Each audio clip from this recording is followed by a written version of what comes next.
পডকাস্টের এই পর্যায়ে আমরা কথা বলবো সেলফ কেয়ারের একজন ডক্টর এবং নিউট্রিশনিস্টের সাথে। আমাদের সাথে আছেন doctor Farzana Bobby. Hi. High.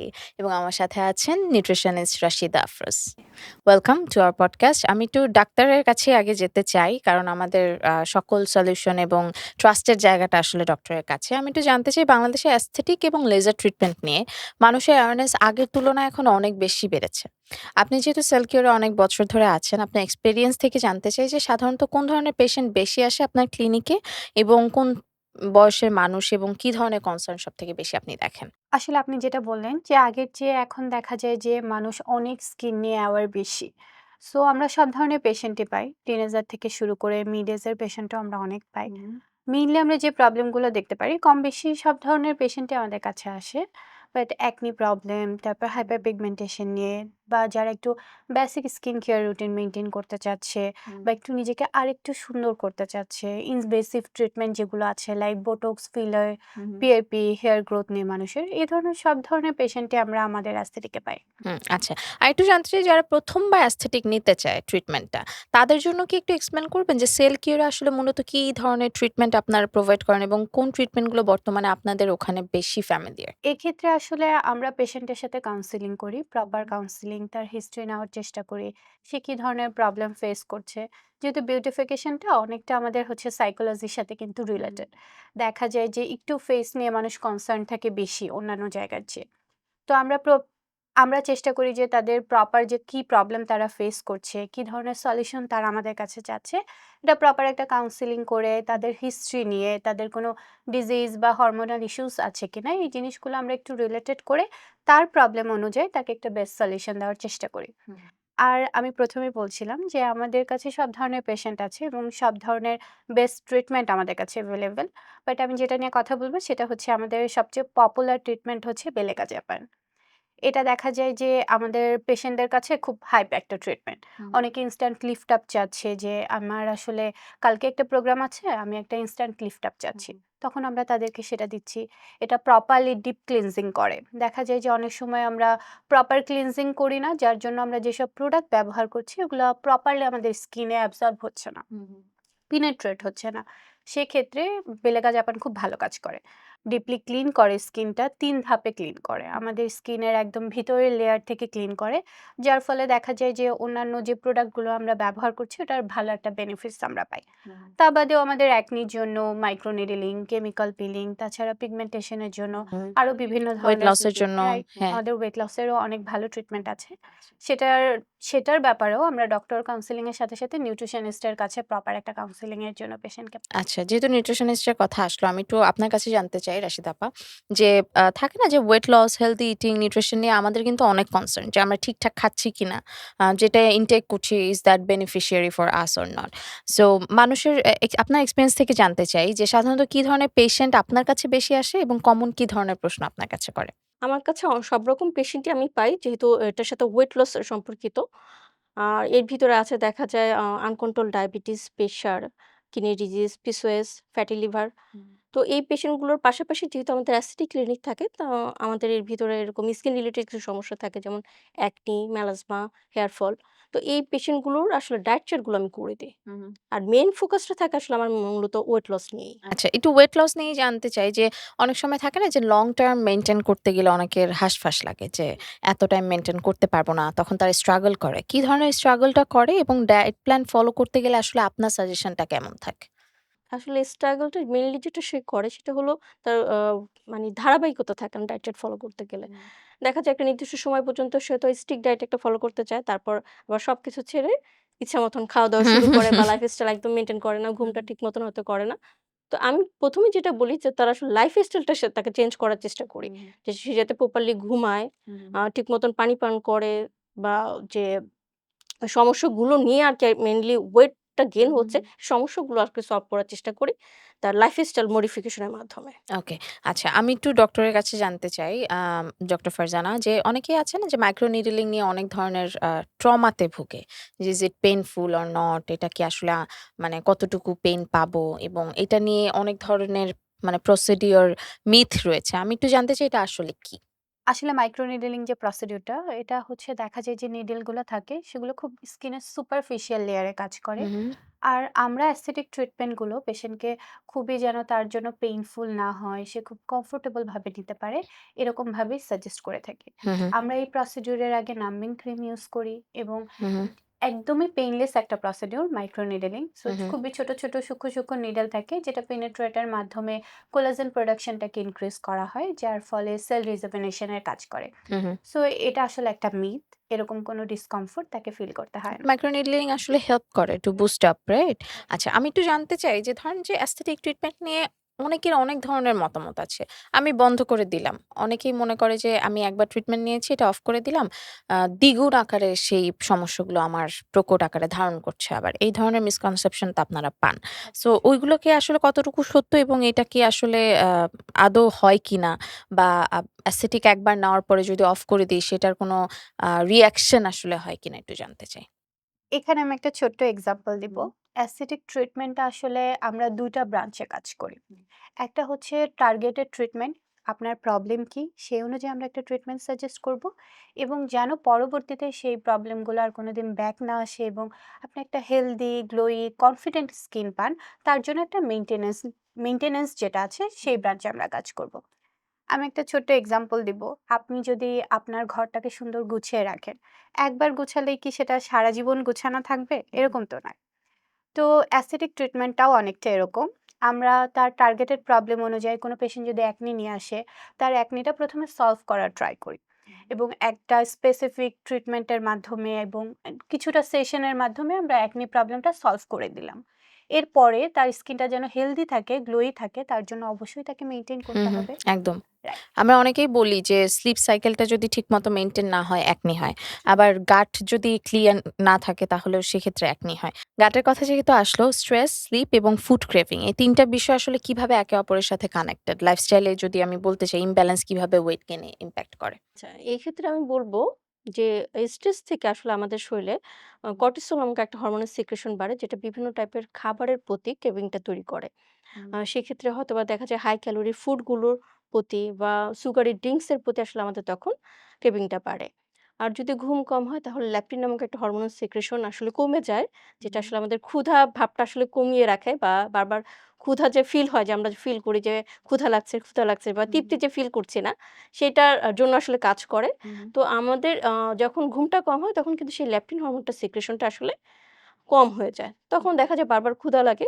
তো একসাথে যদি আমি বলি যে স্ট্রেস মানে ঘুমটাও যদি কম থাকে, আর তার যদি এরকম আ পাশাপাশি ক্লিনিক্যাল কোনো ইস্যু ক্লিনিক্যাল না ইস্যুস থাকে। থাকে, যদি থাকেও, হ্যাঁ? তো সেটা সলভ না করে যদি আমি শুধু ফুড ক্রেভিং সলভ করতে চাই তখন দেখা যায় সেটা কিন্তু আরো আমার ওয়েট ভয়ংকর আকার গেইনটাকে হ্যাঁ, ধারণ করে, হ্যাঁ। জি, জি। আচ্ছা আপু, এই জায়গাটায় আমি আসতে চাই। অনেকেই কিন্তু বলে আমি খাই ঠিকঠাক, খুব অল্প খাই। আমি ঘুমাই ঠিকঠাক, তবুও আমার ওয়েট গেইন হচ্ছে। আবার এই লাইনটাও আমরা অনেক সময় শুনি যে আমি বাতাসেও মোটা হয়ে যাই। বাতাস খেলেও আমি পানি খেলেও মোটা হয়ে যাই। এটা কেন? এই ক্ষেত্রে আমি যেটা বলব যে অনেকদিন ধরে যদি সে এরকম থাকে যে টোটাল ক্যালোরি থেকে সে অনেক কম ইনটেক করে থাকে তাহলে কিন্তু বডি একটা সার্ভাইকাল মুড এ চলে যায়। তখন দেখা যায় কি অটোমেটিক্যালি কিন্তু আমরা যতটুকু আসলে আমাদের শরীরে ক্যালোরি বার্ন হওয়ার পসিবিলিটি থাকে সেটা কিন্তু কমিয়ে দেয়। শরীরই কমিয়ে দেয় মেটাবলিজম রেটটাকে স্লো করার মাধ্যমে। তো তখনও দেখা যায় কি কম খেলেও আমার ওয়েটটা গেইন করছে। হয়তো সারাদিনে সে মাত্র একবার খাচ্ছে। তারপর একবার খেয়েও কিন্তু সেটা পুরোপুরি আসলে সে মানে গেইন শরীরে স্টোর হিসাবে সে জমে যাচ্ছে। আচ্ছা। আমি একটু ডক্টর সাহেবের কাছে জানতে চাই, সেটা হলো বোটক্স বা ফিলার নিয়ে মানুষের মধ্যে থাকে না যে কিউরিওসিটি যেমন আছে তেমন একটা ভয়ও কিন্তু কাজ করে। অনেকেই ভাবেন যে এগুলো বারবার কন্টিনিউ প্রসেস এ করতে হয়। না করলে স্কিন অনেক সময় দেখা যায় সাগি হয়ে যায়, ঝুলে যায়। এই ধারণাটা আসলে কতটুকু অ্যাকুরেট? আ এটাও আমি বলব একটা মিথ। হুম, হুম। আসলে বোটক্স বা ফিলার এটার একটা পার্টিকুলার টাইম পর্যন্ত এটা আমাদের থাকে। হুম, হুম। তো এরপরে আস্তে, আস্তে এটা যখন অ্যাবসর্ব হয়ে যায় আমাদের, হুম, তখন হুম। স্কিনটা আমাদের আগের জায়গায় চলে যায়। কিন্তু এর মানে না এটা রিভার্স ব্যাক যেয়ে আরো খারাপ অবস্থায় হয়। হুম, এটা আমাদের বোটক্স বা ফিলার যেটা আমাদের এজিং প্রসেসটাকে একটু স্লো করে দিচ্ছে বা আমাদের ফিলার আমরা হাইলুরনিক অ্যাসিড ইউজ করি। সো এটা আমাদের স্কিনটাকে একটু প্লাম্প করছে, হুম, হুম। একটু ফুলার লুক দিচ্ছে। এটা আমাদের সাথে, সাথে আস্তে, আস্তে এটা আমাদের স্কিনের সাথে, সাথে টাইমের একটা অনুযায়ী দেখা যায় অ্যাবসর্ব হয়ে যায়। তখন আমাদের স্কিনটা এমন না যে আরো বেশি রিভার্স এ চলে যায়। হুম, হুম। আগে যেরকম আপনার স্কিনটা ছিল, এজিং প্রসেসটা জাস্ট নরমাল হয়ে যায়। সো এটা আমাদের উম সো এটা আমাদের স্কিনের জন্য বা আমাদের হেলথ এর জন্য আসলে ওরকম কোনো খারাপ ইমপ্যাক্ট পড়ে না। কিন্তু এখানে একটা কথা আছে। আপনি যদি একজন প্রপার ডক্টরের কাছ থেকে, একজন এক্সপার্ট ডক্টরের হাত থেকে না নেন, তখন দেখা যায় যে আমাদের অ্যানাটমিক্যাল যে সমস্যাগুলা, তখন দেখা যায় যে আমাদের ফেসের যে অ্যানাটমিক্যাল বিভিন্ন ধরনের আছে, সেখানে ভুল প্রিক হওয়ার কারণে বা ভুল ট্রিটমেন্ট হওয়ার কারণে অনেক সময় দেখা যায় যে রেজাল্ট হিতে বিপরীত হয়। হুম, তখন হুম। ওটা আমাদের জন্য অবশ্যই খারাপ। আচ্ছা, আপু আপনার কাছে জানতে চাই নিউট্রিশনিস্ট আপনি আছেন আমার সাথে। একটু মাসল লস নিয়ে অনেক ধরনের আসলে কথা আমরা শুনি। বিষয়টা আসলে কতটুকু সিরিয়াস? কারণ শুধু ওয়েট কমলেই কি হেলথি হওয়া যায় কিনা? কিংবা বডি কম্পোজিশন এও কি ইকুয়ালি আসলে ইম্পোর্টেন্ট কিনা? হ্যাঁ, এখানে ইকুয়ালি ইম্পোর্টেন্ট। কারণ দেখা যায় একটা হেলথি মানুষের যদি মাসলটা কমে যায়, হ্যাঁ? তাহলে দেখা যাবে তার ইমিউনিটি পাওয়ারটা কমে যায়। লং হুম। টাইমে দেখা যায় বিভিন্ন ডিজিজ কন্ডিশন এ সে আক্রান্ত হয়ে যায়। আর যদি সে ওয়েট লস এর পেশেন্ট হয়ে থাকে তাহলে দেখা যায় একটা সময় পর আবার ওয়েটটা রিগেইন এর পসিবিলিটি হুম, থাকে। হুম। হুম? আর যদি আমি বলি যে ৩০ বছরের পর যারা থাকে তাদের কিন্তু মানে ন্যাচারালি কিন্তু মাসলটা লস হতে থাকে। হ্যাঁ? ওকে। আ তো এই সময়টাতে আমাদের কি করতে হবে? আগে থেকে আসলে মাসলটা যাতে লস না হয়, আমাদের যদি ফ্যাটটা লস হয়, হুম, যদি হুম। আমি যদি ন্যাচারাল ওয়েতে করতে চাই হুম, বা হুম। ট্রিটমেন্ট নেই, ট্রিটমেন্টের হেল্প নেই, তাহলে সেক্ষেত্রে আমাকে অবশ্যই খেয়াল রাখতে হবে যাতে ওয়েট লসটা হচ্ছে, ফ্যাটের লসটা হচ্ছে। বাট মাসল যাতে আমার কোনো সমস্যা না করে। ওকে। সেক্ষেত্রে আপনি আপনারা নিশ্চয়ই সাজেস্ট করেন জিম জয়েন করতে কিংবা আ এক্সারসাইজটা বাড়াতে বলি। হ্যাঁ, এক্সারসাইজটা এক্সারসাইজটা বাড়াতে বাড়াতে কিংবা বলি। আ অনেক সময় দেখা ব্যালেন্স যায় যে নিউট্রিশনটা ব্যালেন্স বেটার মেইনটেইন নিউট্রিশনটা আপনারা সাজেস্ট করেন। আচ্ছা, আমি একটু জানতে চাই ফারজানা আপু আপনার কাছে যে আম গ্লুটাথিওন ট্রিটমেন্ট নিয়ে বর্তমানে অনেক ধরনের কথা আমরা শুনি। যে আমি ফর্সা হতে চাই, সুন্দর হতে চাই, এই কারণেই আমি এই ট্রিটমেন্টটা নিবো। আবার অনেকেই আছেন বলেন যে আমার তো আসলে ফর্সা হলাম না। কারণ থাকে না আমাদের তো কয়েকটা আসলে শেড আছে। আমরা ব্রাউন স্কিন বিলং করি। সেখানেও কয়েকটা শেড আছে। কিছু, কিছু স্কিন ফেয়ার এনাফ, কিছু, কিছু স্কিনের ক্ষেত্রে আমরা দেখি একটু ফেয়ারনেসটা কম। তাদের এক্সপেকটেশন থাকে why I'm not that much fair আসলেই কি ৪-৫ শেড বাড়ে এই ট্রিটমেন্টে? আসলে এই কোয়েশ্চেনের আনসারটা একটু ট্রিকি। কারণ গ্লুটাথিওন হচ্ছে আসলে একটা সুপার অ্যান্টিঅক্সিডেন্ট। আমরা খুব ফোকাস করি যে এটার ব্রাইটনেস এর জন্য যে গ্লুটাথিওন নিলেই ব্রাইট হয়ে যাব। কিন্তু এটা আসলে একটা সুপার অ্যান্টিঅক্সিডেন্ট। এটা বিভিন্ন পারপাসে ইউজ হয়। এটা আমাদের ইমিউন সিস্টেমটাকে বুস্ট আপ করে, বডিকে ডিটক্সিফাই করে, ব্লাড পিউরিফাই করে। এবং একটা সময়ে গ্লুটাথিওনটা কিন্তু কেমোথেরাপির পেশেন্টদের ইউজ করা হতো। এবং এখনকার সময়েও লিভার সিরোসিস এর পেশেন্টদেরকে গ্লুটাথিওনটা অনেক দারুণ কাজ করে। সো এগুলো গ্লুটাথায়োনের হচ্ছে মেইনই। তাছাড়াও দেখা যায় যে আমরা কিন্তু শুধু গ্লুটাথায়োনটা ডিরেক্ট দেই না। এটার সাথে বিভিন্ন ভিটামিন, মিনারেলস আমরা এড করি। দেখা যায় যে পেশেন্টদের বা যাদের একটু ভিটামিন ডেফিসিয়েন্সিও আছে তাদের ক্ষেত্রেও গ্লুটাথায়োনটা দারুণ কাজ করে। তো যেহেতু এটা আমাদের ইমিউন সিস্টেমকে বুস্ট আপ করছে, বডি ডিটক্সিফাই করছে, সো এইটার সাথে, সাথে আমাদের স্কিন টোনটা ব্রাইট হচ্ছে। সো শুধুমাত্র যে গ্লুটাথায়োনটা ব্রাইটেনিং পারপাসে ইউজ হয় এমন না। আর ২, ৩, ৪, ৫ শেড এটা আসলে ডিপেন্ড করে person to person, patient to patient. আপনার স্কিন টোন যেমন, সেই টোন অনুযায়ী ২, ৩ শেড ব্রাইট হওয়াটা পসিবল। বাট যার স্কিন টোন এক ধরনের, আপনার এক ধরনের, আমার এক ধরনের, সো ওটার ব্রাইটনেসটাও আসলে ওইভাবেই হবে। ডিপেন্ড করে যে আপনার রাইট। শেডটা কতটুকু ওইটা থেকে ৩-৪ টাইমস আপনারা হ্যাঁ, আর বেটার অবশ্যই তো করতে এটার পারছেন। একটা সেশন আছে যে হুম, হুম। এতগুলো সেশন আপনাকে এট লিস্ট নিতে হবে। দেখা যায় অনেকে ২-৩ টা সেশন নিয়েই চিন্তা করে যে আমি কেন ব্রাইট হলাম না। কিন্তু ওকে। প্রত্যেকটা জিনিসের তো একটা এটা তো একটা স্পেসিফিক লিস্ট প্রসিডিউর আছে। আছে। আচ্ছা। রাইট। আমি একটু নিউট্রিশনিস্ট এর কাছে জানতে চাই। অনেক সময় বিজি লাইফস্টাইল এর কারণে আমার দেখা যায় যে আপনারা যেই ডায়েট চার্টটা দিচ্ছেন সেটা আমাদের জন্য অনেক ভারী হয়ে যায়। আমরা মেইনটেইন করতে পারি না। তখন দেখা যায় যে হেলথি ইটিং আসলে আমরা করতে পারি না। সেক্ষেত্রে প্র্যাকটিক্যাল বা সহজ কোনো উপায় আছে কিনা যে এই জিনিসগুলো যদি মেইনটেইন করা যায় তাহলে you don't have to follow the healthy lifestyle always? না, অলওয়েজ কিন্তু আসলে হেলথি লাইফস্টাইলটা ফলো করতেই হবে। ওকে। কিন্তু ডায়েট চার্ট ফলো করতে গেলে অনেকে দেখা যায় যে নির্দিষ্ট সময় খেতে হয় বা হুম, এই হুম। খাবারগুলোই আসলে মানে খাওয়া উচিত ডায়েট চার্টে স্ট্রিক্টলি যেহেতু আছে। মেইনটেইন যেটা সেটা বলে। যেহেতু হ্যাঁ। তার কাছে যদি কঠিন মনে হয় তাহলে হুম, আমি হুম। বলব সেক্ষেত্রে সেটা সে যেটা করবে হুম, হুম। কোনো খাবার কোনো বেলার খাবার সে স্কিপ করবে না। হুম, হুম। পর্যাপ্ত পরিমাণে পানি খাবে, হুম, রেগুলার হুম। এক্সারসাইজ করবে। বাইরে যদি খাওয়া-দাওয়া করা হয় তাহলে সেক্ষেত্রে অবশ্যই সে পোষণ মেইনটেইন করে খাবে। হুম, হুম, হুম। সুগারি টাইপের যে ড্রিংকস গুলো আছে সেগুলো একটু সে কম খাওয়ার চেষ্টা করবে, একটু রোদ লাগাবে। মানে হেলথি লাইফস্টাইল যে প্যারামিটার গুলো আছে সেগুলো সে মেইনটেইন করলে কিন্তু অটোমেটিক্যালি তার ডায়েট চার্ট ফলো না করলেও সে একটা হেলথি একটা কন্ডিশন এ কিন্তু থাকছে। ওকে। আমি একটু ২ জনের কাছে সেম কোয়েশ্চেন করব তবে একটু ডিফারেন্ট ওয়েতে।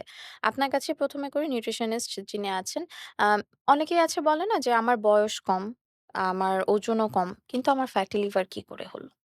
হ্যাঁ? আবার অনেকেই আছেন যে অনেক ওজন অনেক বেশি, বয়সও অনেক বেশি। কিন্তু তার ফ্যাটি লিভারের কোনো আমরা দেখি না। এটা কি আসলে বয়সের উপর ডিপেন্ড করে কিনা ফ্যাটি লিভার? বয়সের উপর ডিপেন্ড কিছুটা করে হয়তো যখন সে অনেক লং সময় ধরে যদি সে ফ্যাটি টাইপের ফুডটা হুম, ইনটেক করে, বয়স কম কিন্তু সে ফ্যাটি টাইপের ফুডটা ইনটেক করে, তখন কিন্তু ফ্যাটি লিভার গ্রেড অন হতে পারে। হুম, বা ফ্যাটি লিভারের দিকে বা ভিসারাল ফ্যাট যেটা আছে আমাদের অর্গান সাইড গুলো যে ফ্যাট গুলো আছে সেখানে কিন্তু আসলে ডিপোজিট হতে পারে। হুম, দেখতে বাইরে থেকে শুকনো লাগলেই সেরকম হবে।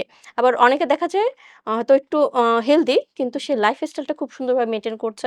তার হুম। খাবারটা ব্যালেন্স করছে। সে রেগুলার জিম ফ্যাটস করছে। ইনটেক করছে না। তখন দেখা যাবে কিন্তু তার মানে ফ্যাটটা আসলে accumulation-ই হতে পারছে না। আচ্ছা, তখন কিন্তু সে হেলথি হওয়ার পরও তার ফ্যাটি লিভার আসলে থাকবে না। আর ওকে। আর যে মেইনটেইন না করবে তার কিন্তু আবার দেখা যাবে অল্প খেলেও ফ্যাটি লিভারটা লিভারে হতে পারে, হ্যাঁ, ফ্যাটিটা বা হতে বেলি পারে। ফ্যাটটা হতে পারে। ওকে। আমি একটু ডাক্তারের কাছে জানতে চাই যে, এই যে বয়সটা নিয়ে আমরা কথা বলছিলাম। অ্যাসথেটিক ট্রিটমেন্ট নেওয়ার কি কোনো নির্দিষ্ট বয়স আছে? অনেকেরই একটা মিথ আছে। যেমন আমি শুরুতেই বলছিলাম, আমার কথাই বলছিলাম যে, আমি I think 35 is the age to start such treatment. আপনিই বলছিলেন অনেকেই আছে টিনেজাররাও আপনাদের কাছে আসে। আসলে কোনো নির্দিষ্ট বয়স আছে কিনা এটার? আসলে বয়স অনুযায়ী তো আসলে আমাদের প্রবলেমগুলো একেক ধরনের হয়। হুম, হুম, টিনেজার যারা আসে আমাদের কাছে তাদের আমরা মেইনলি দেখতে পাই হরমোনাল এক। কারণ হুম, হুম, টিনেজে আমাদের দেখা যায় হরমোনের অনেক বেশি ইমব্যালেন্স হয়ে যায়, আপস ডাউন হয় বা ওই সময় আসলে ওরা বুঝতে পারে না কিভাবে স্কিন কেয়ার জার্নিটা শুরু করা উচিত বা বেসিক স্কিন কেয়ার রুটিনটা কেমন হওয়া উচিত। হুম, হুম, সো ওই সময় আমরা এক ধরনের পেশেন্ট পাই। হুম, তারপর যারা 20s আফটার 20s এর আফটার 20s এর পরে আমরা এক ধরনের পেশেন্ট পাই। হুম। আফটার 30 এর পরে আমরা এক ধরনের পেশেন্ট পাই। সো অ্যাসথেটিক ট্রিটমেন্টটা আসলে কোনো বাঁধা ধরা বয়সের জন্য নয়। যে বয়সে যে প্রবলেম ফেস করছে আমরা স্কিনে, সেই অনুযায়ী আমরা তাদেরকে ট্রিটমেন্ট প্রোভাইড করে থাকি।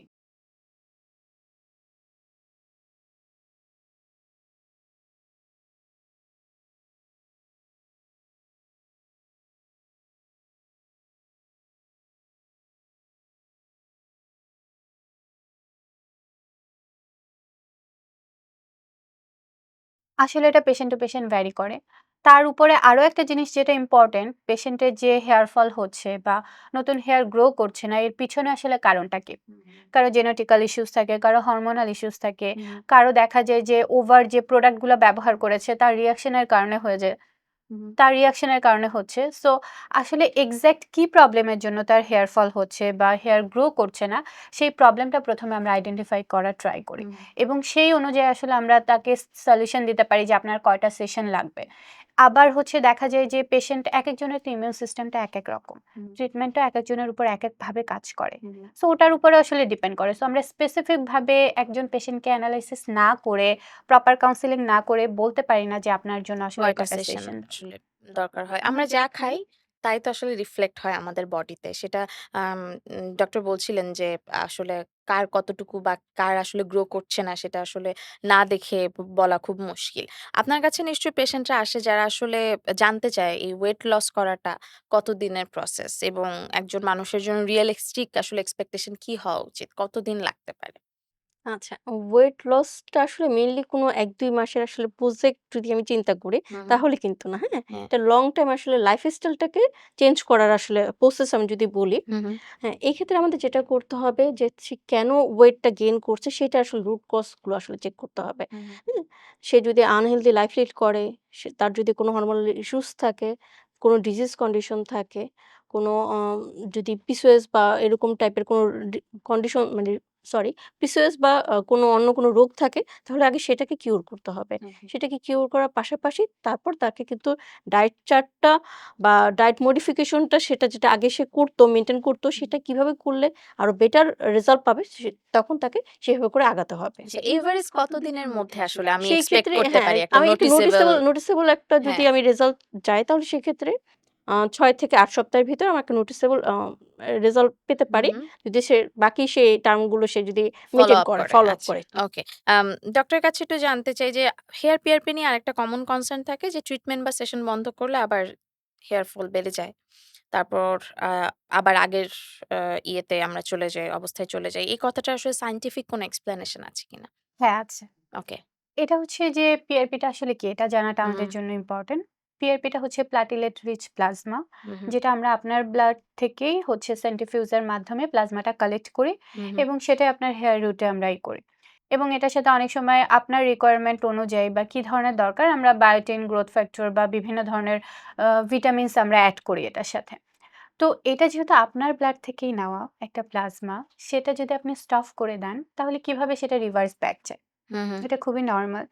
সো এ সো পিআরপির আসলে একটা সেশন আছে। আমি যেটা ১ম এই বললাম যে, হুম, হুম, একজন পেশেন্টকে এতগুলো সেশন নিতে হবে। আমরা যদি একটা অ্যান্টিবায়োটিক খাই, হুট করে অফ করে দিলাম, হুম, তাহলে তো সেটা আমার হেলথ এর জন্য ভালো হবে না বা আমি আমার কাঙ্ক্ষিত রেজাল্টটা পাবো না। ঠিক তেমনি পিআরপিও আমি ২-৩ টা সেশন নিলাম, ভাবলাম যে 100% ও আচ্ছা নিয়েছি, একটু ভালো হয়েছে, এখন স্টপ করে দিই। বাট ওকে। আমার রেজাল্টটা পেতে একটা পার্টিকুলার বা একটা মেইনটেন্যান্স হচ্ছে আমাকে সেশন শেষ করতে হবে। তাহলে আমি একটা পারফেক্ট রেজাল্ট পাবো। এরপর অবশ্যই তো আমাকে অবশ্যই সেটা মেইনটেইন করতে হবে। নাহলে হুম, হুম। আমাদের দেশের যে এনভায়রনমেন্ট, পলিউশন বা যেই তাতে আবার নতুন করে হেয়ার ফল হওয়ার চান্স তো চান্স থাকেই। তো থাকে। আচ্ছা, আমি একটু আরেকটু এড করতে চাই। অনেকে আছে না যে হেয়ার লেজার রিমুভাল নিয়ে অনেক ধরনের আমরা কথা শুনি। আসলে মেয়েদের মাঝেই বেশি শুনি যে এটা করলে ক্যান্সারের ঝুঁকি থাকে। কারণ এটা লেজার দিয়ে করা। এটা আসলে এটাও নিশ্চয়ই মিথ। আপনার হাসি দেখে আমি বুঝতে পারছি। কিন্তু আমি একটু সায়েন্টিফিক একটা ব্যাখ্যা আপনার কাছ থেকে এক্সপেক্ট করছি এখানে। আচ্ছা, এক্ষেত্রে যদি আমি বলি সেটা হচ্ছে লেজার তো আমরা বিভিন্ন কাজে ইউজ করি। হুম, হুম, অ্যাসথেটিক এরটা আমি একটু পরে আসছি। এটা নিয়ে যেহেতু মানুষের অনেক ধরনের কনফিউশন। হুম, হুম, আমরা তো ল্যাসিকেও লেজার ইউজ করছি। হুম, হুম, এখন যত রকমের অ্যাডভান্স ট্রিটমেন্ট আছে, হুম, হুম, সব ট্রিটমেন্টেই কিন্তু লেজার ইউজ হচ্ছে। হুম, হুম। তাহলে কি আমি বলব যে সবগুলোই আমার ক্যান্সারের জন্য দায়ী? না। অবশ্যই না। তবে অ্যাসথেটিক এ আমরা যে লেজারগুলো ইউজ করি ওগুলো আমাদের খুব সুপারফিশিয়াল লেয়ারে কাজ করে। এফডিআই অ্যাপ্রুভড ডিভাইস হয় এবং হুম, হুম, অবশ্যই মেডিকেলি যে ডিভাইসগুলো আমরা ইউজ করতে পারবো আমাদের স্কিনের জন্য কোনো রকমের খারাপ কোনো কিছু করবে না। এরকমের সবচেয়ে ভালো অ্যাডভান্স ট্রিটমেন্টের ডিভাইসগুলাই আমরা হচ্ছে ইউজ করি। হুম, হুম, অবশ্যই এক্সপার্টের হাত তো অবশ্যই এটা ম্যাটার করে। দেখা যায় যে আমরা যদি একজন এক্সপার্ট ডক্টরের হাতে, একজন নার্স বা থেরাপিস্ট যে এক্সপার্ট তার হাতে না করি অনেক সময় পাওয়ারের আপ ডাউনে দেখা যায় স্কিন বার্ন হতে পারে এবং অনেক বড়, বড় সমস্যা হয়। হুম, হুম। সো এটার ব্যাপারে আমাদের অবশ্যই খেয়াল রাখতে হবে। আচ্ছা, এই হেয়ার ট্রিটমেন্টটা নেওয়ার পরে অনেকেই আছেন যে বলেন যে রিমুভ ঠিকঠাক হয়েছে। কিন্তু যখন বন্ধ করে দিলাম তখন এটা আবার দ্বিগুণ হয়ে ফেরত আসতেছে। এটা আসলে কতটুকু সত্যি? এটার আনসারটা একটু ট্রিকি। ওকে। বিকজ হচ্ছে হেয়ার যে আনওয়ান্টেড হেয়ার এর প্রবলেমটা, এটা যে শুধুমাত্র আমাদের একটা নরমাল মানে প্রসেস এরকম কিন্তু না। অনেক সময় দেখা যায় যে বিভিন্ন আমাদের ডিজিজ বা হরমোনাল ইস্যুস এর কারণে কিন্তু হয়ে থাকে। পিসিওএস এর সাইড হুম, ইফেক্ট এ, হাইপোথাইরয়েডিজম বা হাইপারথাইরয়েডিজম এর সাইড ইফেক্ট এও কিন্তু আনওয়ান্টেড হেয়ার এর হুম, হুম, প্রবলেমটা হয়। তো আমরা যদি শুধুমাত্র আনওয়ান্টেড হেয়ারটাকে লেজারের মাধ্যমে রিমুভ করলাম, বাট আমরা আন্ডারলাইং কজটার উপরে কাজ করলাম না, তখন তো এই প্রসেসটা স্লো হয়ে যাবে। হুম, হুম, তখন তো আমি লেজারটাকে মানে দোষ দিতে পারি না। হুম, হুম, কারণ আমি আমার আন্ডারলাইং কজের উপরেই কোনো কাজ করিনি। হুম, সো আমরা আমাদের ক্লিনিকে সবসময় এনশিওর করার ট্রাই করি যে আসলে পেশেন্টের প্রবলেমটা কেন হচ্ছে হুম, হুম, এবং সেই অনুযায়ী সে যেন একটা ট্রিটমেন্ট নেয় এটার পাশাপাশি, হুম। সেটা আমরা এনশিওর করার সবসময় চেষ্টা করি। আচ্ছা, নিউট্রিশনিস্ট বলছিলেন যে ওয়েট লস নিয়ে উনার অনেক ধরনের কনসার্ন উনি পান। সেগুলো নিয়ে কনসাল্ট করার চেষ্টা করেন। অনেকেই কিন্তু আবার নিউট্রিশনিস্টের কাছেই যান না। ডক্টরের কাছে আসেন অ্যাসথেটিক স্পেশালি ওয়েট লস এর জন্য। আপনাদের ওই অ্যাসথেটিক্যাল কিছু ট্রিটমেন্ট আছে। কিন্তু আমি একটু জানতে চাই যে মানুষের এক্সপেকটেশন তো তখন অনেক বেশি থাকে। যে I don't want to maintain this but I want to lose my weight। সেক্ষেত্রে জিম, ডায়েট বা লাইফস্টাইল চেঞ্জ ছাড়াও কি দ্রুত রেজাল্ট পাওয়া সম্ভব কিনা? আ জিনিসটা হচ্ছে যে আসলে শুধুমাত্র একটা ট্রিটমেন্টের মাধ্যমে বা শুধুমাত্র ডিভাইস বেসে হুম, হুম, এক্ষেত্রে জিনিসটা হচ্ছে যে আমরা যদি শুধুমাত্র চাই যে ডিভাইস বেস কোনো ট্রিটমেন্টে যে ভালো রেজাল্ট পাবো এটা তো আসলে পসিবল না। হুম, হুম, কারণ এখানে একটা ক্যালোরি ইনটেকেরও ব্যাপার আছে। আমি যে পরিমাণ খাচ্ছি হুম, সেই পরিমাণ যদি আমি হচ্ছে বার্ন না করি তাহলে তো আসলে আমার ওভাবে কাজ করবে না। হুম। সো আমরা অবশ্যই পেশেন্টকে ডিভাইস বেস ট্রিটমেন্ট সাজেস্ট করি এবং সাথে অবশ্যই লাইফস্টাইল মডিফিকেশন এর জন্য সাজেশন দেই এবং সেজন্য আমরা নিউট্রিশনিস্টের সাথে তাকে কাউন্সেল করতে আচ্ছা, বলি। যখন আপনার কাছে আসে এই ধরনের পেশেন্ট, তখন আসলে ডায়েট চার্ট মেইনটেইন করা এবং ফুড হ্যাবিট চেঞ্জ করাটা কতটুকু জরুরি বলে আপনি মনে করেন? সেক্ষেত্রে নিউট্রিশনিস্ট হিসেবে আপনি কি ডুস অর কি ডোন্টস এটা আসলে কি সাজেস্ট করেন? সেই ক্ষেত্রে আমি বলব যে আ যে ওয়েট লসটা, হ্যাঁ? ওয়েট লসটা তো আসলে একটা জার্নি, হ্যাঁ? হুম, লং হুম, টাইম এর একটা যদি জার্নি বলি বা লাইফস্টাইল মডিফিকেশন টা যদি বলি, সেক্ষেত্রে আমাকে যেটা করতে হবে ১ম এই যে কি খাবারগুলো আসলে সে খাবে, কিভাবে খাবে, কোন টাইমে খাবে সেটা আমি গাইডলাইনস দিয়ে দিই। এর পাশাপাশি সে কি করবে লাইফস্টাইল এর জন্য। পর্যাপ্ত মানে ঘুম হচ্ছে কিনা, সে পর্যাপ্ত পরিমাণে পানি খাচ্ছে কিনা, আ সানলাইট এ সে এক্সপোজ করছে কিনা, হুম, হ্যাঁ? এই ইনফরমেশন গুলো দেই। আর তাকে আমি যে আসলে মেইনলি যেটা বলি যে ক্রাশ ডায়েট থেকে আসলে কোনো সময় সে ডায়েটটা যাতে শুরু না করে। হুম? ক্রাশ ডায়েট থেকে ডায়েটটা শুরু করলে সে দেখা যাবে নির্দিষ্ট সময় পর সেটা মেইনটেইন করতে পারছে না। আ সে যদি বাইরে যদি খাবার ইনটেক করে তাহলে সে অবশ্যই পোষণটা মেইনটেইন করার কথা বলব আমি। আর নির্দিষ্ট সময় ঘুমের কথা বলব। আর একদম এক্সারসাইজ বন্ধ করে দিয়ে যে শুধুমাত্র ট্রিটমেন্ট বেস বা ডায়েট চার্টের উপরে আমি ফোকাস রাখবো এরকম আমি আসলে তাদেরকে কখনোই সাজেস্ট করেন না। আচ্ছা। আমি একটু জানতে চাই ডাক্তারের কাছে যে ট্রিটমেন্ট নেওয়ার পর কোনো পেশেন্ট যদি অ্যালার্জিক রিঅ্যাকশন হয়, কারণ আপনার ট্রিটমেন্ট দেওয়ার আগে তো সবার তো আসলে আ মেডিকেল হিস্টোরি জানা সম্ভব না। অনেকে নিজেই মিস আউট করে যান পেশেন্ট। সো তখন আসলে আনএক্সপেক্টেড সাইড ইফেক্ট এর কোনো ঘটনা যদি ঘটে, এরকম কখনো হয়েছে কিনা বা ঘটলে আপনারা আসলে কি ধরনের কনসালটেন্সি তাকে দিয়ে থাকেন পেশেন্টকে? এ ধরনের পেশেন্ট আসলে আমরা পাই। হুম। অনেকে দেখা যায় যে হিস্ট্রি একটু লুকানোর চেষ্টা করে। আমাদের ওকে। দেশের মানুষের যেটা হয় আরকি। হ্যাঁ, হ্যাঁ। দেখা যায় অনেক বেশি স্টেরয়েড, মার্কারি জাতীয় প্রোডাক্ট ব্যবহার করে স্কিন অনেক বেশি ড্যামেজ করে ফেলে। হুম, হুম। রং ফর্সাকারী পাকিস্তানি ক্রিম যেগুলো আছে হুম, হুম। ওগুলো ব্যবহার করে স্কিনের কন্ডিশনিং করে ফেলে। বাট এই হিস্ট্রি গুলা দেখা যায় যে তারা আমাদের কাছ থেকে অনেক সময় লুকায় বা বলে না। হুম, হুম। তো এই ধরনের পেশেন্টদের যখন আমরা কোনো ট্রিটমেন্ট প্রোভাইড করি, অনেক সময় একটু র‍্যাশ, বাম্পস হুম, বা অ্যালার্জিক রিঅ্যাকশন হতে পারে। হুম, হুম। সেটা খুব কমন। তখন আমরা পেশেন্টকে একটু কামলি হ্যান্ডেল করার চেষ্টা করি। প্রপার কাউন্সেলিং করার চেষ্টা করি। তখন আমরা মেইন ফোকাস করি তার ড্যামেজ যে স্কিনটা এটা রিপেয়ার করার। হুম, হুম, হুম। এবং সেই অনুযায়ী আমরা স্লোলি আগাই। তাকে একটা simple basic skin care routine দিয়ে দিই। আমাদের যে মেডিকেটেড প্রোডাক্ট গুলা আছে, আমাদের সকল প্রোডাক্টই কিন্তু মেডিকেটেড। হুম, হুম। আমরা তাকে একটা medicated basic skin care routine দিয়ে দিই এবং সাথে, সাথে যে ট্রিটমেন্ট গুলো তার স্কিনটাকে হিল করবে বা হুম, হুম। রিপেয়ার করবে এরকম একটাই করি। আর আমাদের তো সবসময় আমাদের থেরাপিস্টরা যারা আছে বা আমাদের অন্যান্য যারা আছে তারা পেশেন্টকে ফলো আপ এ রাখে। যে ওকে। তাকে আবার কবে আসতে হবে, কি হুম, হুম। কাউন্সেলিং নিতে হবে, কি ধরনের ট্রিটমেন্ট আমরা প্রোভাইড করতে পারবো। সো আমরা একটা ফলো আপ এ রাখি পেশেন্টকে। আচ্ছা। কোনো এজ লিমিট বা স্পেসিফিক কোনো মেডিকেল কন্ডিশন যদি থাকে, তাহলে ট্রিটমেন্ট নেয়ার ক্ষেত্রে আসলে এক্সট্রা কশন এর কি প্রয়োজন হয়? সেক্ষেত্রে ১ম এ তাকে তো কাউন্সেলিং করছি, হ্যাঁ? হুম, আমরা কাউন্সেলিং করে কিন্তু আসলে তার হিস্টরিটা জানার চেষ্টা করি যে সে কি কন্ডিশনে আছে হুম, হুম, বর্তমানে বা তার আগের প্রিভিয়াস কি কন্ডিশনে ছিল।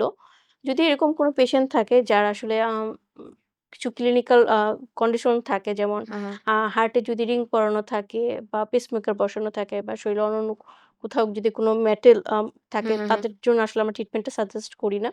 আবার এজ লিমিটের ক্ষেত্রে যদি বলি তাহলে টিনেজ পর হুম, থেকে হুম, আরকি মানে 18 প্লাস থেকে আমরা আসলে ট্রিটমেন্ট গুলো সাজেস্ট করি। হুম, হুম। যদি একদম কোনো স্পেশাল কোনো কেস না কেস হয়ে না থাকে। থাকে। আচ্ছা। হ্যাঁ। আর প্রেগন্যান্সি ল্যাকটেশন পিরিয়ড এর জন্য আসলে আমরা কোনো ট্রিটমেন্ট সাজেস্ট করি হুম, না। হুম। ওকে। আরেকটা একটু জানতে চাই যে, এই যে সাইড ইফেক্ট এর কথা আমি ডক্টরের সাথে বলছিলাম। তিনি বললেন যে সাইড ইফেক্ট হলে আমরা এই ধরনের আ কশনস গুলো আসলে নেই।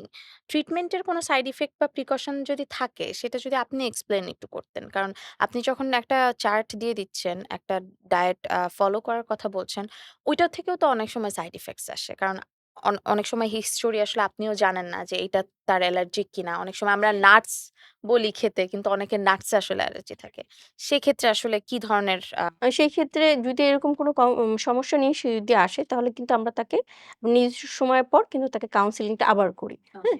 ফলো আপ মেইনটেইন করতে বলি। যখন ফলো আপ করতে আসে সে কিন্তু নিজেই বলে যে আমাকে এরকম একটা সমস্যা হয়েছে বা যদি ট্রিটমেন্ট বেস হয়ে থাকে আমি বলতে সে তো ভুলে গিয়েছি। হ্যাঁ, সে যদি ট্রিটমেন্ট বেস হয়ে থাকে তখন কিন্তু সে এরকম বলে যে ওকে। ট্রিটমেন্ট নেওয়ার পর হয়তো জায়গাটা একটু লালচে হয়ে আছে। হুম, হুম। যদি এরকম বলে আরকি, লালচে হয়ে থাকে বা একটু র‍্যাশ হয়ে থাকে তখন আমি তাকে সেটা বোঝার চেষ্টা করি এটা ট্রিটমেন্টের কাছ থেকে ট্রিটমেন্ট হুম, নিয়েছে হুম, এটার জন্য হয়েছে নাকি শরীরে অন্য কোনো সমস্যার হুম। কারণে হয়েছে সেটা চেক আউট করি।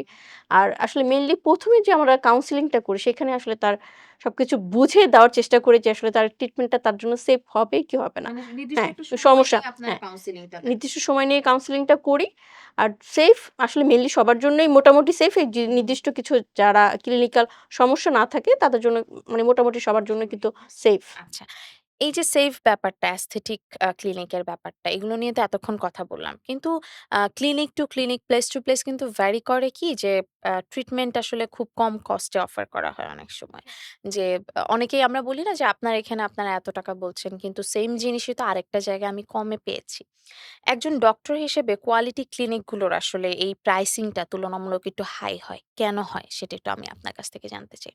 আমি এখানে ছোট্ট একটা এক্সাম্পল দিব। হুম, সেটা আমরা যখন কোনো ড্রেস কিনি, আমরা অনেক হাই এক্সপেন্স দিয়েও ড্রেস কিনি। হুম, হুম, আবার হচ্ছে আমরা হয়তো সেম টাইপেরই একটা ড্রেস বাট কোয়ালিটি ভালো না, সেই ড্রেস আমরা অনেক কমে পাচ্ছি। হুম, হুম, তো জিনিসটা অনেকটা সিমিলার এই রকমেরই। হুম, হুম, কারণ আমরা যারা হাই কোয়ালিটি মেইনটেইন করি, আমরা আমি আমাদের ক্লিনিকের কথা বলব। আমাদের প্রত্যেকটা ডিভাইস এফডিআই অ্যাপ্রুভ হুম, এবং হুম, হাইলি কোয়ালিফাইড ডিভাইস এবং অ্যাডভান্স ট্রিটমেন্ট দেওয়া যায় এবং যতটুকু সেফটি মেইনটেইন করা যায়, হুম, হুম, এমন হাই কোয়ালিটি ডিভাইস আমরা আমাদের ক্লিনিকে ইউজ করি। হুম, হুম, এবং সবচেয়ে এক্সপার্ট থেরাপিস্ট, নার্স আমরা আমাদের ক্লিনিকে রাখি।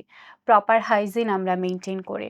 আমাদের প্রত্যেকটা জিনিসের হুম, এক্সপায়ার ডেট ঠিক আছে কিনা, হুম, মেডিকেটেড যে প্রোডাক্টগুলো আমরা ব্যবহার করছি এগুলোর আদৌ কোনো সাইড ইফেক্ট আছে কিনা এবং যে প্রোডাক্টগুলো আমরা ব্যবহার করছি সেগুলো কতটুকু অথেন্টিক সবকিছু মেইনটেইন করে দেন আমরা একটা পেশেন্টকে সার্ভ করি। হুম, হুম, যে জিনিসটা আমি আমার জন্য নিতে পারবো, যে জিনিসটা আমি মনে করি আমার জন্য সেফ, সেই জিনিসটাই আমরা আপনাকে প্রোভাইড করব। ওকে। সো যখন আমরা এতগুলো জিনিস মেইনটেইন করছি, তখন এক্সপেন্সটা তো একটু হাই একটু হবে। হাই হবে। আচ্ছা। আমি একটু দুজনের কাছেই সেম একটা কোয়েশ্চেন করতে চাই। অনেক সময় আম একটু কনফিউজিং পেশেন্ট আসে, আম হাইলি প্রবলেমেটিক পেশেন্ট আসে। সে একটু কনশিয়াস থাকে, কনফিউজ থাকে, অ্যাংশিয়াস থাকে যে if it's gonna work or not, অনেক প্রশ্ন নিয়ে আসে। সেক্ষেত্রে তাদেরকে কাম ডাউন করবার জন্য আপনারা দুজনের জায়গা থেকে মানে কাউন্সেলিংটা কিভাবে করেন? মেন্টালি তাকে কিভাবে কমফোর্টেবল করেন? নিউট্রিশনিস্ট যদি আগে বলেন। আসলে সে কি ব্যাপার নিয়ে কনফিউজ এরকম থাকে যদি বলে যে আমি এই ট্রিটমেন্ট নিয়ে কনফিউজ হুম, বা ডায়েট চার্ট আমি ফলো করতে পারবো কিনা হুম, সেটা নিয়ে হুম, কনফিউজ, এরকম যদি কোনো কন্ডিশন থাকে তাহলে আমি আগে ১ম এ তাকে বোঝার চেষ্টা করি সে কেন কনফিউজিং আ কন্ডিশন এ আছে। হুম, যদি দেখি সেটা ফাইন্ড আউট হয়ে যায় তখন আমি তাকে সেভাবে করে কাউন্সেলিংটা করি বা তাকে আসলে বোঝানোর চেষ্টা করি যে আপনি ডায়েট চার্টটা হয়তো যদি এরকম ১-২ দিন হয়তো সে মিস করে থাকে, মিস করে থাকলে সে কিভাবে সেটা পরের দিন ব্যাকআপ নিতে পারবে সেটা আমি বলে দেই। আর ট্রিটমেন্টের ক্ষেত্রে হলে যদি একটা সেশন এরকম থাকে যে একটা সেশন নেওয়ার পর সে মানে শিডিউলটা মেইনটেইন করতে পারছে না, তাহলে কিভাবে তাকে আগালে তার জন্য ভালো হয়, সেই জিনিসগুলো আমি তাকে সুন্দরভাবে বুঝিয়ে দেই। আচ্ছা, ডক্টর হুম। কিভাবে মেন্টালি তাকে আমার আমার ক্ষেত্রে জিনিসটা একটু অন্যরকম। সেটা হচ্ছে আমি যেটা ১ম এই বলছিলাম, বিউটিফিকেশনটা অনেকটা সাইকোলজিক্যাল ব্যাপার। হুম, হুম, দেখা যায় যে আমি যে পেশেন্ট পাই, তাদের মেক্সিমাম পেশেন্ট থাকে একটু সাইকোলজিক্যালি ডিপ্রেসড, হুম, অ্যাংশাস থাকে। তাদের মনে হয় যে হচ্ছে হুম, আ আমি আগের মতন সুন্দর নেই। আমি আমার স্কিনকে ওভাবে কেয়ার করতে পারছি না। আমার স্কিনে অনেক ধরনের প্রবলেম, ফ্যামিলিতে ইস্যুস হচ্ছে, হাসব্যান্ড প্রবলেম করছে বা এ ধরনের পেশেন্ট আমি অনেক বেশি পাই। আমি খুব কামলি তাদের সাথে বসি। চেষ্টা করি তাদের প্রপার হিস্ট্রি নিতে। কোথায় প্রবলেম ফেস করছে, কেন ফেস করছে, তাকে তার কমফোর্ট জোনটা দেওয়ার ট্রাই করি। হুম, তাকে বোঝানোর চেষ্টা করি যে আপনি যেমন আপনি তেমনই সুন্দর। হুম, বাট আমি আপনার সাথে আছি আপনার এই জার্নিটাতে। যত কমফোর্টেবলি, যত হচ্ছে আস্তে, আস্তে করে আমরা আপনার স্কিনের গ্লোটা বা আপনার যে সেলফ কনফিডেন্সটা এটা ব্যাক আনতে পারি সেটাতে আমরা আপনাকে হেল্প করব। আচ্ছা। সো আই থিংক এটা অনেক বেশি কাজ করে। হুম, কেউ হুম, যখন আমাকে পুশ করছে, ইন্সপায়ার্ড করছে সবকিছুতে, মোটিভেটেড করছে, আই থিংক আমরাও এটাতে অনেক হুম, বেশি ইন্সপায়ার্ড হই। হুম। আমাদের দেশে সাধারণত সবাই আ কমন একটা কথা বলে যে আ মেয়েদের জন্যই ওয়েট লস বা মেয়েদের জন্যই বিউটিফিকেশন এবং যেকোনো স্পেশালি অ্যাস্থেটিক ট্রিটমেন্ট শুধুমাত্র মেয়েদের জন্য এটাই সবাই বলে।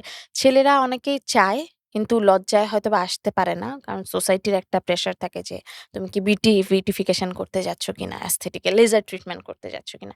সেক্ষেত্রে আসলে আপনাদের সেল কিওর এ ছেলেদের জন্য কি ট্রিটমেন্ট এভেইলেবল আছে এবং ছেলেরা কি আসে কিনা? আমি এক্ষেত্রে এখন তো দেখি যে অনেক চেঞ্জ হয়ে গেছে। হু, আমাদের হু, কিন্তু অনেক ছেলে পেশেন্ট। হু, আমরা হু, অনেক ছেলে পেশেন্ট পাই যারা অনেক দূর থেকে, এমন না যে শুধু ঢাকার ভিতর থেকে আসছে। হু, হু, অনেক দূর থেকেও আসছে। তাদের অনেক ধরনের কনসার্ন থাকে। হু, হু, হেয়ার পিআরপি নিয়ে তাদের কনসার্ন থাকে। তাদের লিপ পিগমেন্টেশন নিয়ে প্রবলেম থাকে। স্কিনে পিগমেন্টেশন আছে। এগুলো নিয়েও তারা কিন্তু অনেক কনসার্ন। হু, হু, আমার কাছে যখন পেশেন্ট আসে আমি একটা কথাই বলি, স্কিন তো আসলে হচ্ছে ছেলে বা মেয়ে বোঝে না। হুম, আপনারও যেমন সানবার্ন হচ্ছে একটা মেয়ের, একটা ছেলেরও কিন্তু সেম সানবার্নই হচ্ছে। হু, হু, তাহলে কেন স্কিন কেয়ারটা শুধুমাত্র মেয়েদের জন্য? হু, কেন হু, ছেলেদের জন্য না? সো স্কিন কেয়ার আসলে সবারই করা উচিত। সোসাইটি তো অনেক কিছু বলবে। বাট আপনার স্কিন তো আপনারই। আপনার একদম। তার কেয়ার আপনার করতে হবে। সৌন্দর্য তো আপনার, আপনার নিজের দায়িত্ব তো আপনার। Right. Okay, thank you so much doctor Farzana Bobby and thank you so much nutritionist Rashida Afroz. আপনাদের দুজনকে আপনার সেলফ কেয়ার এ আছেন এবং যারা আপনাদের জন্য অনেক প্রশ্ন নিয়ে এসছে আমরা পডকাস্টের মাধ্যমে তাদেরকে ক্লিয়ার করবার চেষ্টা করেছি। এছাড়াও যদি কোনো প্রশ্ন থাকে নিশ্চয়ই তারা সেলফ কেয়ার এ যাবে এবং আপনাদের দ্বারস্থ হবে, আপনাদের কনসালটেন্সি নিবে, কাউন্সেলিং করবে এবং তার একটা হেলথি লাইফ হবে, এটাই আমাদের কাম্য। Thank you so much. দর্শক, এতক্ষণ আমাদের পডকাস্ট দেখে নিশ্চয়ই আপনাদের অনেক প্রশ্নের সঠিক সমাধান আমরা করতে পেরেছি। যদি আরো কোনো প্রশ্ন থাকে, আরো অনেক জানার ইচ্ছা থাকে তাহলে সেটা করতে হলে যেটা করতে হবে, সেলফ কেয়ার ওয়েবসাইট আছে সেখানে আপনারা কানেক্ট করতে পারেন। আপনাদের অনেক জানার আগ্রহ থাকতে পারে, সেগুলো আপনারা জানতে পারেন। এছাড়াও আপনার যদি আরো কোনো প্রবলেমস থাকছে কিংবা সেগুলোর সমাধান পাচ্ছেন না, অনেক জায়গায় গিয়েছেন, why not aesthetic clinic, why not self care, সেখানে যান। ডক্টর আছেন, নিউট্রিশনিস্ট আছেন, কনসালটেন্সি করুন, কাউন্সেলিং করুন। You never know, you can have the best life of yours.